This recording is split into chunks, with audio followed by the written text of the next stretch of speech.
Patruliuodami pareigūnai pastebi keliu riedančią keistą transporto priemonę. Iš pradžių sunku suprasti, koks čia aparatas – lyg povandeninis laivas ar žeme riedantis lėktuvas be sparnų.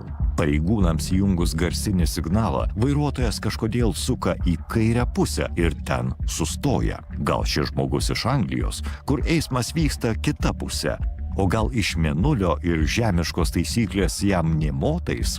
Dešiniai pusėje reikia stoto, ne kairėje. Dar atlieks iš priekio. Visgi, tai ne ateivis, o angliškai prakalbęs užsienietis. Hello. Not Lithuania. English? Passport? Can you show? Passport, can you show? Where are you from? Jis paaiškina, kad yra Norvegijos pilietis, šią mašiną susikonstravo pats ir taip keliauja aplink pasaulį. What are you doing, like tourist?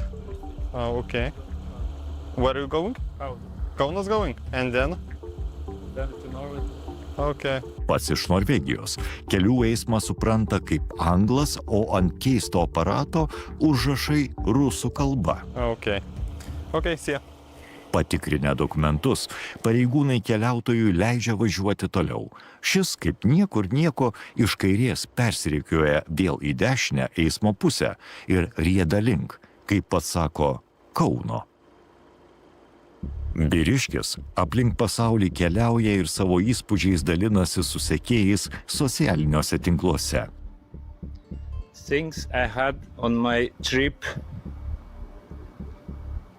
over 1,000 kilometers. My mobile got so heavy because of all this stuff. Kelioniai pasiruošta. Svarbiausi daiktai išrikiuoti. Širdis kupina ryžto. Velomobiliu keliauninkas ruošiasi įveikti 4000 kilometrų. Linkime saugios ir įdomios kelionės.